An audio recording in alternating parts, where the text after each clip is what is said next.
And before we go any further, let me apologize in advance. We are not in our normal settings. I am on the go, and I am literally sitting here holding a mini, a mini mic with the with the dust head on it. So you may hear a lot of things that you normally wouldn't hear. However, and plus, it's not gonna be a whole lot of editing. Like I said, this is a hop on, pop up, pop in. We didn't even have time to share it with a friend. But again, gang, we're discussing real power and true influence. And as I was saying, I was about to cough, so that's why I wanted to just stress that you maybe hit a lot of things because we're gonna rock and roll. But like I was saying, there's someone uh in my friend bank. She's told, listen, Chanel. She could tell if a Chanel brooch, because not that you're looking for it, not that she's looking for it. Now she says, "Oh, her no, no, no, no." What I'm saying is when she get ready to purchase, you know what I mean? Uh it's I need all my markings and everything in place. How do you make sure that that's done every time? You go to the source. You go to the source where you can order Louis Vuitton or whatever, you can get Bloomingdale's. However, it's this well and good. For me, I will shop online with it, but I like just go in and get the feel. However, here's the thing, and what I'm getting ready to talk about, what we're getting ready to discuss again, real power and true influence. I'm using these analogies because the girls. This could go with anything that that's your favorite, that's your go-to. I mean, this with food, anything is where there's a risk, it's gonna be a knockoff. It's gonna be, I don't even like to say alternative. No, it's gonna be a counterfeit. And as I was saying, like with the Louis Vuitton, I didn't have to train my girls in it. My two girls, listen, especially that baby. My oldest, she got she got her own companies. She doing her thing.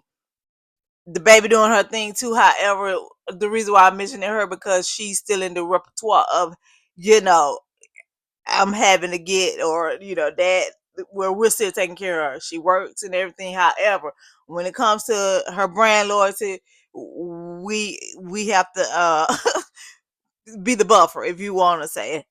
I asked her the other day. I said, "Where did you get this expensive taste from?" She was like, you, my dad, or whatever." And not only that, even with my nieces, they bring it up things that I didn't even know they was paying attention to. No one had to tell them to buy this or buy that. And I'm using Louis Vuitton for an example because I watched them get it and I watched them purchase it just because they seen me have it. Not only did they see me have it, they not gonna they don't do knockoffs either, and nothing, absolutely nothing. But I use Louis Vuitton as an example, and the reason why I use that is because they go straight to the source. I mean, they may get it as gifts, but they go straight to the source. If that's what they want, they don't have to worry about getting a knockoff, this, that, and the third, because they know that I'm gonna go to the source. If that makes sense. Those are material things. However, you see things could pick up generationally without you having to say, "Hey, do this and do that." I'm using the analogies as stuff as material things, so it'll stick, because we're about to go spiritual, and we're going to say in the natural, because we say over here, we are spiritual beings in physical bodies, or natural bodies in the physical world, or natural world. Either way you want to say it, at the end of the day, we're spirits. And if we learn to live from our spirits out, it's gonna cut down a whole lot of, listen, what we call circumstances and issues and situations. I have come to understand for myself, this personal. that is oftentimes, if I get down, I'm gonna use me. I'm gonna be transparent and authentic always with you. That's one of uh that's a promise. Those are promises. Is there was the bad decision making and choices, but certain things that was a staple early on. That's why I was using the material thing. I said that to say that I went off on a tangent about that is because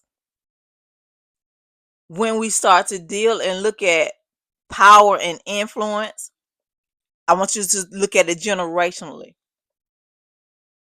Whether you've seen real power or true influence, or whether you've always been accustomed to the fake power and the false influence. As I would see a lot of us that's coming here that's getting free from the shame and all those things and learning how to live a shameless life, we've had to reconstruct everything. I'm talking about, that's why we're big on words down to our vocabulary. I'll go more into that. Okay, just for my people that know, grab your two pens. We pen it two ways. We pen it with your PEN, so you can pen it PIN. You pin it down so you could look at it, go over, meditate it, study it out, sort of search things further, so you could PIN it in your mind, because you want it in two different Rolodex. You want it in your natural Rolodex and you want it in your mental. Okay. With that being said, I'm gonna just share this quickly. Many of you all know my story. Um, I call it story morning. You know what I mean? Um, I'm not at liberty to share everything just yet, but he's releasing me to do so because there was legal things involved. However, a lot of you know, part of my story is growing up in a home with a narcissistic parent. I'm just saying narcissistic family, because you pick up the narcissist habits, ways, and part of their characters just to survive. Not only that, that's just the way it is if you was born into it. With that being said, in narcissistic families, I'm trying not to, because everything is opening the door. So bring me back, spirit. It's just opening doors. There's so many ways I can go and teach so many things with this. Uh, I'm already at the end and we're just beginning. So let me hunt this in when there's a whole lot of information going out, but we're trying to get it out in a lot amount of time. In narcissistic families, dysfunctional, toxic, abusive family, whatever, there's a language. There's a language in all families. Like there's a healthy families, there's a love language. There's an encouragement language. There's an empowerment, meaning there are certain words that fit. Okay, I'll give you an example. I really didn't want to take it toxic so early, and I'm gonna bring it in because this is not gonna be a trigger topic. I bind that trigger spirit right now. Okay, in narcissism, I'll take in the family I came out of, I grew up in, the bloodline that I've detached from. Number one, the narcissist set the rules. I don't care if the narcissist is a woman and the man is the so-called king of the castle. He worked. The narcissist is the ruler. They set the rule. They set the rules. They assign the role. They set the rules and the regulations, the responsibilities. Okay, their way, nowhere else. They set the protocol. Meaning, for example, they decide what's righteous. They decide what's right. They decide what's good, and this down to people. This is sadistic for me, but let me keep rolling. Therefore, in order to rule and condition, it has to be done with words first, because they have to see an action. With that being said, let's roll with this. And the family I came out of, the reason why I was saying that, to help you to paint a picture, they run the entire, I'm talking about They run the entire show. Children are just a detachment and an extension of them, okay? Everybody's a tool. You're not a child, you're not a spouse, you're not a family member, you're a tool to be used. That it is what it is. Tools come with instructions. Okay? They write the instruction manual.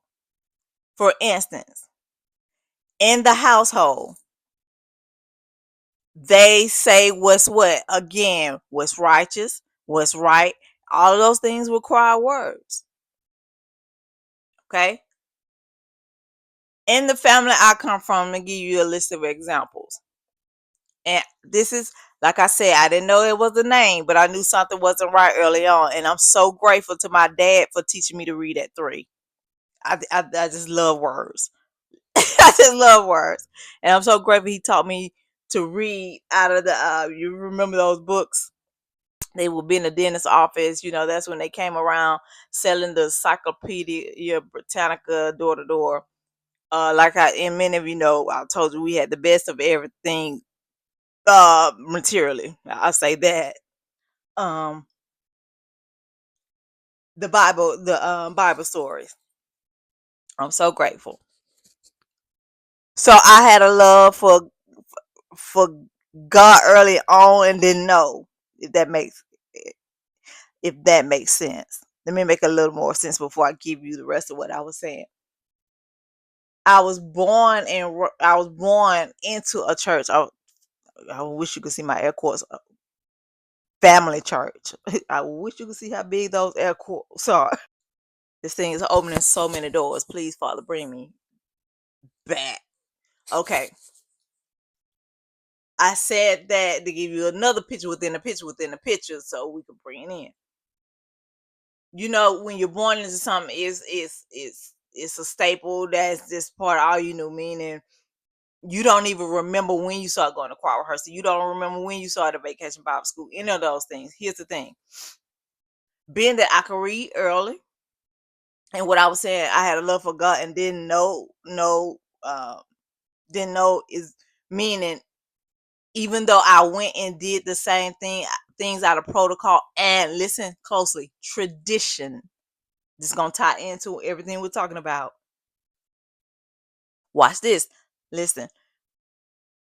Even though I went or along with the protocol because that's what you did at church. You did what the other kin people did, other people in the church that you saw. However, his thing. Being that I could read for myself, I read for myself. Meaning because of the behavior of what I saw, and Lord knows, I'm not perfect. I share all my mess.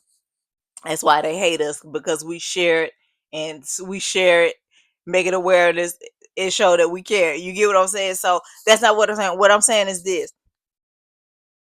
I'm saying this because I'm going to bring it back to the narcissistic household. I'm saying this because I could read, and then I saw not only this, I'm using the church that I went to as a child as an example. Not only just that church, just anything attached. I'm gonna just say attached to. I'll say then I could use the word religion then because that's what it was. I don't deal with religion now. I deal with relationship. Not only that, say if I went home with the people, certain people at the church. What I'm saying is this: if whatever I saw that was contrary, I didn't take it upon and say God is not real, or the behavior didn't make the word of God of no effect for me, if that made sense. Now here's the confusing part. As a child, you're reading something that you know is right, and you seeing something that you know is wrong. Even though you know is right, the protocol, the traditions, the pressure to go along with. Imagine that's going on to well over into your teen years. Can you imagine your adult? It's going to be a struggle. The reason why I say that, listen, I'm speaking of me in the context of me. Watch this. Here's why. Because in the narcissistic home, it was the same thing. which made it pliable. But here's the thing: I read to my stayed to myself and read. The main thing I read was the word of God because, like I said, that's what I was taught to read on. I love to read. Period. It, period. But here's what I'm saying about I was loving God before I knew is when I say that is because I did not know He loved me. Because see, we can only truly love Him when we know He first loved us. What I'm saying, I knew it was something. I knew what I was reading was real. However, here's the thing: being that I never saw saw the different manifestations of things, didn't even know what manifestations was. Didn't know what grace was. Didn't know what mercy was.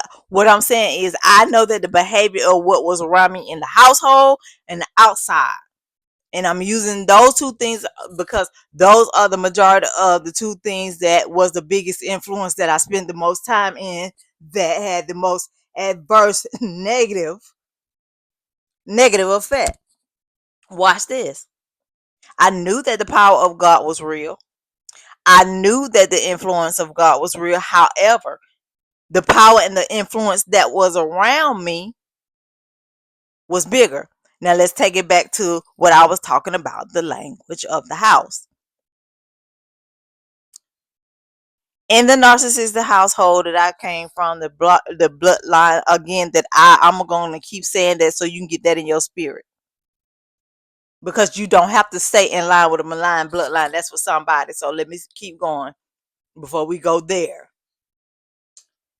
If someone, and this is up and now, I mean, I wouldn't know anything because I really haven't just like been in the physical spaces with the majority of the individual other than my babies. But it's still the same language because you could tell off of the behavior of the ones who still bound. Okay. If you are confident in the household that I came out of, they will call you arrogant. If you was sure of who you were, you self-awareness, and they couldn't put a wool over your eyes, you was known as such a much.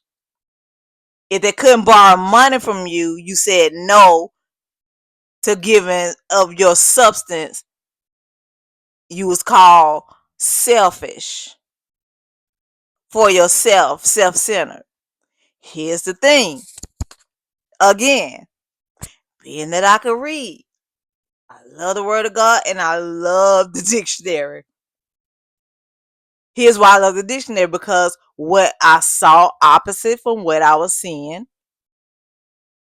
around me, I knew that it was wrong. I didn't know anything had a name. I didn't know anything about, listen, witchcrafts, bloodline, curses, any of those things. I just knew that what was around me wasn't right. Basically, I'm not gonna say, listen at me when I say this, and I say this in all my humbleness. Even if there wasn't a God, the things that go on in these households, they're so sadistic, twisted, and demonic to the point of the universal laws of the earth will take care of it. Okay, that's for somebody, because that's not even on my notes. Okay, I said that to say this: if I hear, in even as a child, if I heard someone out of the household I came in call somebody arrogant, I knew what it meant. So I said that to say that those are just a few examples. That goes on and on and on and on and on and on. Again, the narcissist set the standard, which is so low their floor. You know how they say the sky's the limit, is breaking this glass ceiling. Listen, you stepping on a shattered floor. Okay. So I said that to say this. Whenever I heard someone say, they'll be on the phone or just in conversation, so and so is arrogant, where that made other people not like that person just like the narcissist, because that's what you're supposed to do. If they don't like them, you can't like them. That was never the case with me. That's why you guys already know why I am the scapegoat. Well, excuse me, because the Father has been correcting me over and over about that. Jesus was the ultimate scapegoat. That's why, let me correct that. That's why I was made the scapegoat. I never went along with it. People just didn't know. I never went along with it. That's why I was the one giving the, I wish you could see my air quotes, the mental problem and all that nonsense, because I never went along with it. I said that again to say this. If someone said you was arrogant, I wanted to get to know you. That means it's something about you. And when a narcissist give a put a label on someone, it's always gonna be the opposite. Whether they triangulate and putting a good label on somebody, that it's not what it is. It's the opposite. I'm teaching you something here because we're building real power and true influence. And this is not a narcissistic message. I'm giving you out of my background to help you understand something. Because you was always the one, the chosen one. They know exactly who you are. I'm gonna tell you that in every message. Okay, so listen. If they called you tight or selfish or anything like that, that means you handle your money well. You know what I mean. You got it together. That's a you such a much. Those are the people I never said out loud, but I wanted to get to know on purpose. I would purposely go out of my way to get to know that individual. When the narcissist caught on to that, they would shatter that. So that's how I learned to keep valuable, quality relationships quiet. To this day, they'll never get to those people. That's for somebody. Okay. Now, I said all that to say this. Even though knowing all of this from a child, because there was lacking of knowledge, the bad influences still won out at the time in my eyes. But listen, remember, we're flipping it. We're flipping it. When we say we're flipping, that means we're going to exchange words. For those of you who don't know, that is why. You listen, you don't have to have a narcissistic upbringing. Excuse me, it could just be a toxic cycle. It's all the same. If it renders a bad verdict, if it renders a adverse effect, calamity, chaos, confusion, all of that, it doesn't matter what label you put on it. It's not for you. I said all that because all those things won out at that time, I thought. But here's the thing: when you come into, listen at this, the awakening, when he awakens you to why you're here, and you go through the whole cycle. I don't like to say the cycle, the whole process of dying to that situation, which is why we have the platform. This is why we have the podcast and all those things, so you don't have to spend the majority of your life, like I almost did, doing everything wrong when you come to the awakening. Here's the thing: I didn't know. There was no one around me who who who could explain, which is why God Himself places you in the process to let you know why, who, what, when, where, how, whatever. But He's the only one got the answers, which is why this revelation came. Because knowing different things as a child growing up, even knowing into your adolescence, your teenagehood, your adulthood, your choices and decisions did not reflect that. It reflected the power and the influence that was around you. I chose those two things because, again, they were the most powerful two things. If I wasn't there, I was there. I also said it because there's a link and a connection. The narcissistic parent that in the household was a staple, or is, I don't have no idea now, they held a position at the church that I know that I'm not even gonna go into it because a lot of testimonies are attached to it, and it's not they're not their testimonies are not mine to tell, but I'm gonna tell my part. I'm free. But I always wonder why could nobody else see it. Here's the thing. They were under influence too. And under false power too. Here's why I say that is because again, I said I grew up and was born into a family church on both sides. It was both sides, parental and maternal sides went to this particular church. And I'm able to say that. And when I say the influence and the power is because if it was a bloodline thing then, it's a bloodline thing now. Why are you still using that? Because the main power and the main influence came from these two places. I'll go further into it. But to wrap it all up, I'm really showing you firsthand we're letting the generational course thing down. Because the reason why we do that is because people think because you have to stay. No. If he said come ye from among them, he didn't say accept this or accept that. No. Why are you getting the scriptures? Because we're gonna hang it on. We start with the foundation, which is scripture, and we end on the rock. Scripture. We're here for everybody. However, we hang everything on what he said. And the reason I said that, I saw that as a child. Didn't come from ye from among us. I was well overgrown. I left the church. However, I still didn't lead the generation or whatever was going on, if that makes sense. I'm showing you the power influence it has a reach. Let me give you this stuff. Let me give you this quote. Power and influence are forces that shape the dynamics of relationships, communities, and societies.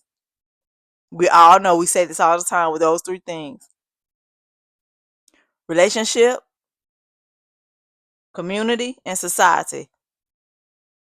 With all three involves people, groups, more than one.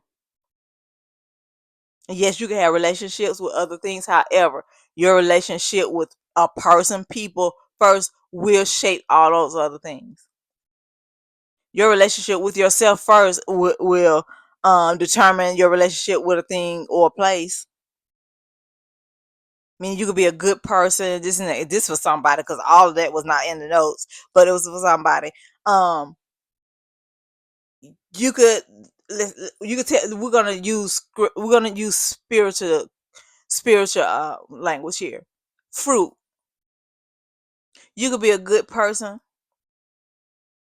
and you will bear good fruit of the world, what the world says, but as far as what Father wants from you, that's what we want. If you are under a different influence or different power, now let's bring it into us. The relationship with yourself determines the relationship that you will have with everyone around you. It will dictate your operation in community and society. I say that because of this. For the majority of us that's here in the community on the platform, we one way or another, I can tell you this, the majority of my clients that in either arena, I don't care if it's the professional person or the private, the coaching, the counseling, or the consulting, narcissistic abuse comes up heavily. But everybody, majority over here, they not over here being nosy, is because some kind of way they was bound by shame or getting free from shame or finding out what it is. Therefore, you could be a good person and again operating out of these things. Why? Because of the power and the influence. Now, pin that. Let's bring in what we're going to talk about. Let me read that quote to you one more time. Power and influence are forces that shape the dynamics of relationships, communities, and societies. Okay? Now let's hang it. This is our hanging scripture. We're going to start in the NIV, Matthew 5:14-16, because we're about to pivot. You are the light of the world. A town built on a hill cannot be hidden. Neither do people light a lamp and put it under a bowl. Instead, they put it on its stand and it gives light to everyone in the house. In the same way, let your light shine before others so that they may see your good deeds and glorify your Father in heaven. That's out of the NIV. Know what we like to do over here? We like to give you different translations and try to meet everyone at their level of understanding. This is good. I like the translation that led on the line anyway. I don't care how stupid or how learned I think I am in an area. Okay, my allergies are cutting up, y'all. So forgive me. Like I said, we impromptu and today. This is one of my favorite translations. This is Matthew 5:14-16 out of the Message, and it says,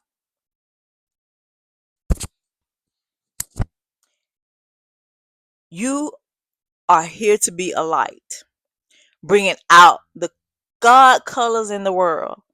God is not a secret to be kept. We're going public with this, as public as a city on a hill. If I make you light bearers, you don't think I'm going to hide you on a bucket, do you?" It's your Father talking, y'all. "I'm putting you on a light stand. Now that I've put you there on a hilltop, on a light stand, shine. Keep on, house. Be generous with your lives.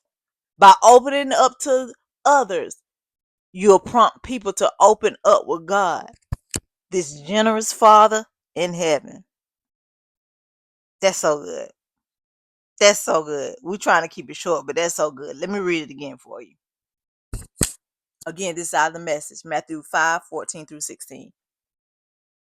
You're here to be a light, bringing out the God colors in the world. God is not a secret to be kept. We're going public with this, as public as a city on a hill. If I make you light bearers, you don't think I'm going to hide you on a bucket, do you? I'm putting you on a lamp, on the light stand. I mean, you going on display. Whether you like it or not, you going on display. Keep that in mind. He says you're here to be generous with your lives by opening up to others. There goes your authenticity. Mark that word. We're coming back to it. Your transparency. Watch this. You'll prompt people to open up with God, this generous Father in heaven. Now let's tie the intro, the background I gave you from me, the church, the family, all that. Let's tie it in. Let's wrap a pretty bow on it so we could deliver the message. We started off talking about, if there's a real, there's a fake. If there's true, there's false. Okay. I gave you images, or I painted a picture, hopefully, um when I was using different metaphors. We was talking about the Louis Vuittons and the Chanel, those things. And we talked about how, your love for something could be generational without you even having to say, "Hey, about this." It'll be passed down from people just watching you do what you do. That's a key point. Meaning, again, quick recap. I like authentic purses. You may like authentic purses. You like authentic clothing lines, front, whatever, wherever there with, even down to food. We've said that. Meaning, okay, let me give you this in the food. It even helps simplify it even more. It's certain people only gonna buy Western oil because grandma bought it. Auntie Trudy bought it. Great grandma bought it, so forth and so on. Even though they may have their different reasons when it first got started for buying it, but because You saw it, but here's the thing: some of us saw it, and then if it wasn't to our liking, we changed. But if it was a good thing to that person who picked it up, they pass it on, so forth and so on. Why? Because Untrue the chicken was the bomb, or is the bomb. But Untrue the Friday, Western. Oh, she don't mess with them with Western. Don't come and hold no Crisco. Not that Crisco is bad to her. We're talking brand loyalty. Here's the thing: if you go on Walmart's website right now, anybody just say grocery store, there will be a Western oil shaped bottle that says um, dupe value, and it's supposed to be the same as Western, but it costs $1. As my dad would say when he was alive, if something costs $1 for a reason. I'm gonna shut that door because I'm thinking all his brand loyalty things that he loved and wasn't gonna buy nothing but that. Okay, so pin that. That's material side. Then I gave you some out of the background of whatever the narcissistic person in the household, parent or whoever, they set the rules, meaning they tell you what everything means down to your definitions, and that is so they could gaslight you and gas you up and all that. This is one I really wanted to get to, and I did it, and oh, this was a biggie, and they did trip me up with this. The word sacrifice. I'll go into that. If anybody heard that, I'll have you laughing on that sacrifice. I made a song out of I sacrifice. Oh yeah, I'll sing the song for you later. And it's not a sacrifice at all. What they was doing, they were supposed to do, or they will breadcrumb you and call it a sacrifice. I'll tell you how they got it, how they perfect that. That's why they get to decide what word means. They get to decide what love is. All to jack you up. And even though you know, like I gave you the example of me learning knowing how to read, it still was a jack up situation. Still came out with shame and this, that, and the third. Here's the thing. I said all that to say this. Let's tie it in. When you start looking back, when you start operating in who he called you to be, your purpose, you're gonna think back to these things. Like when I was preparing this, uh, immediately I looked up. I saw the Louis Vuittons, and then some Louis Vuittons I get ready to ship off to my babies, um, for their birthdays and Christmases and things like that.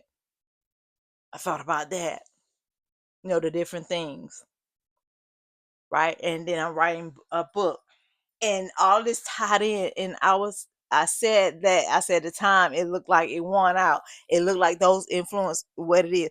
Can I free you up before we move on? Let's tie it with this bow. It was all training.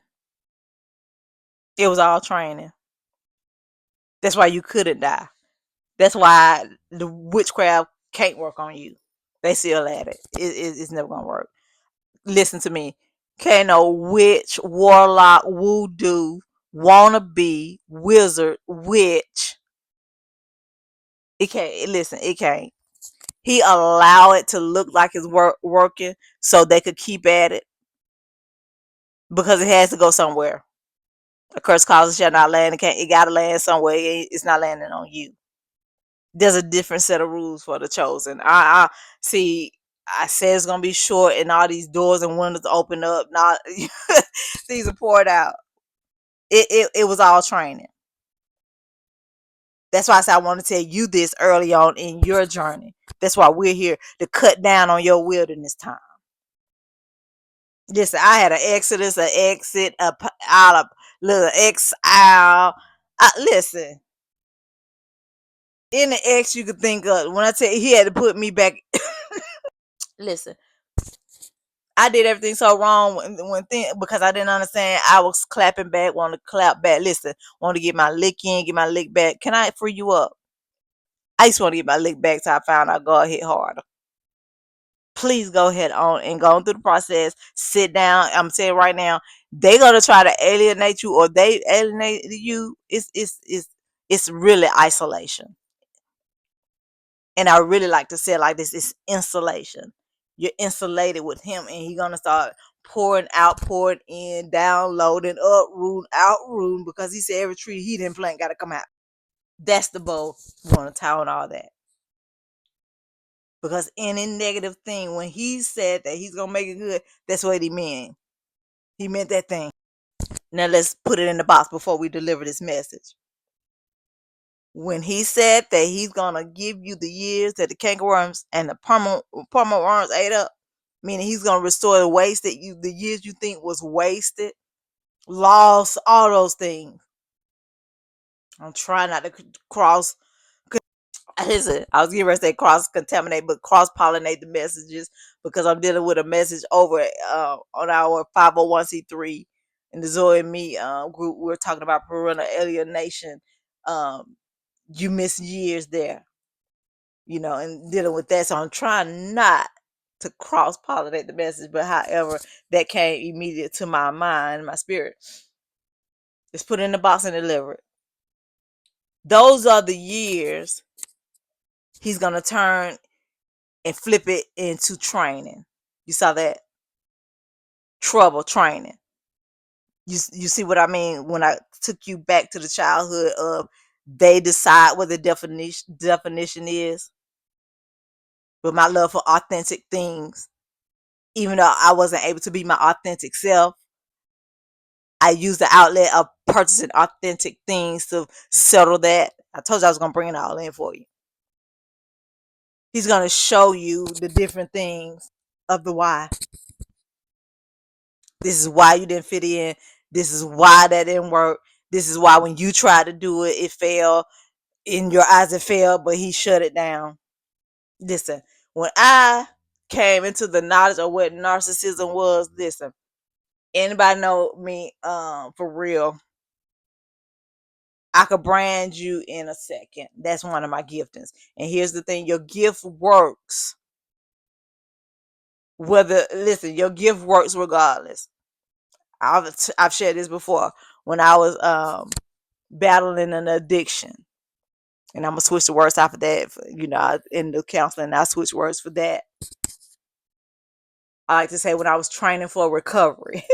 Yeah, but for everybody to understand, when I was struggling with an addiction, I could be high out of my mind and still do my job. It's just I thought I could do more than I could, which resulted in me not getting anything done. I could be, and you could be too, if you just look at it. I'm giving you something to look at, because we're talking about real power and true influence. People, when I was at my lowest, others know your gifts work regardless too.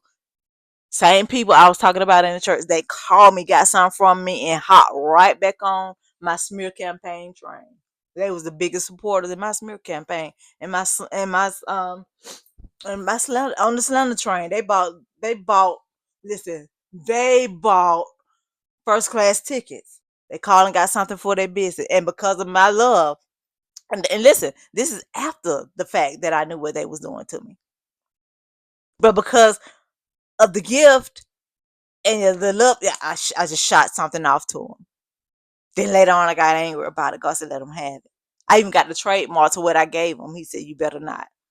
I was gonna fully go through with everything. No, I said that to say this. I had so much stuff, so much content, so much brand. Listen, website, domains, whatever you name it, even podcasts, books, everything. Oh, I was rhyming, going off. It was so worldly, and then I would slap a label God on what I'm saying about that. I had so much stuff geared to it where I was, watch this, professionally clapping back at them with my gifts. Launched it, God shut it down. I'm talking about this happened over and over. I have thousands of dollars and thousands of hours that I spent clapping back professionally. He allowed me to do it and shut it down. Here's why. I got that same material, but I got a different spirit. I got a different mind. I got a different life. I'm in a whole new bloodline that he allowed me to create. I ain't got time for that. I care less. Only time I talk about it now is when I am teaching, when I am coaching, counseling, consulting. And you will have to been through that. Of course, I give it to you because it's part of my background. And again, a lot of you here relate to that. We're talking about the lost years, we think. Trouble training. What was calamity, what they call, listen, what they meant for evil, God meant it for your education. When you look at it like that, it's gonna take the sting out of stuff. We're talking about real power and true influence because I'm getting ready to tell you who got the real power, who has the real influence, why I gave you that background, why we wrapped it in that bow, why we put it in that box, and why we sent it off special delivery. You are the light carrier. I'm gonna put it out front, in the book or in the movies. They show you who the killer is or who did what in the beginning. Excuse me. Before the conflict jumps off, they show you the characters who they foreshadow. They basically give you the goods before it get good. So let me give you this. Let's foreshadow. You are the real power and the true influence. That's why you were singled out, because of your light. You heard what your daddy said. And if you was chosen even in your foolishness, even in your degradation, again, I told you I will be high out of my mind. That's when he spoke to me the most, because if he didn't speak to me, I would still be laying on the floor high out of my mind. Listen, this is why you target. You may still be the target. But the reason why I'm telling you this is because you wouldn't be the target if you wasn't the one with the real power or the true influence. They target you because you influence people without saying a word. I don't care what it is. It could be in material things. People are watching you and you don't even know it. My messenger, it blows my mind. But God has me in a season of no response. Yeah. You the one with the true power. That's why it took so many people, a community, a society, a relationship of people who don't really have a relationship with each other. They hate each other, but they hate you all the more. They had an agenda and they will come together for that agenda, which is to take you down because you threaten their false power. You threaten their fake influence. And we're going to talk about how they built those things up. But I wanted to give you the good before we get into it's going to get better and it's going to get to its greatest. But that's where we're going. I just want to let you know now, if you're listening and you're at that place, that's why. You didn't do anything wrong. Not that you're perfect and you ain't never done anything wrong. You haven't done anything to them. And the reason why your resolve is strong, you're resilient, and you're still here. Number one, you're chosen. Let's go back into your childhood. I took you back into mine. Me knowing that what I saw around me wasn't God. Even though it was a God label on it. And that's why I was telling you about, I had all that stuff because God gave me the knowledge and the awakening of what, and then the training and all of that. I'm talking about literal training, certification, license, and all these things, so I could go and turn my pain into purpose, and flip it into, it is what it is, to profit. But I had all that stuff, and even though he gave me all of that, but I was doing it from a place of flesh, and I slapped his name on it. He shut it down. Why didn't he shut it down back then? Because it was for our training. You're the call chain breaker. You're the cycle stopper. You couldn't die. You can't die.